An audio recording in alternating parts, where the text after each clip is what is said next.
একটি রাশি অপর রাশির 133 সমস্ত 1/3% হলে রাশিদ্বয়ের অনুপাত কত?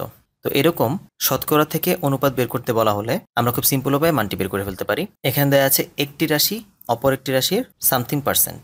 পার্সেন্টেজটি হচ্ছে 113 1/3। একে অপকৃত ভগ্নাংশে কনভার্ট করলে আমরা পাবো হরের সাথে পূর্ণ অংশটি গুণ এবং গুণফল লবের সাথে যোগ হবে। দ্যাট মিনস 3 × 113 + 1 / 3 এত পার্সেন্ট, অর্থাৎ 3 × 113 মানে হচ্ছে 339 + 1 মানে হচ্ছে 340 / 3%। তো আমাদের পার্সেন্টেজ থেকে অনুপাত বের করতে হবে।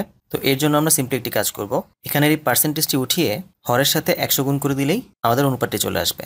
That means 340 / 3 × 100। 0 0 কাটা, এখানে থাকতেছে 2 দিয়ে 34কে কাটলে হবে 17, 10কে কাটলে হবে 5। That means 17 / 3 × 5 = 15। তো এটিকে আমরা অনুপাত আকারে লিখলে পাবো 17:15। দ্যাট মিনস কারেক্ট অ্যান্সার হচ্ছে খ।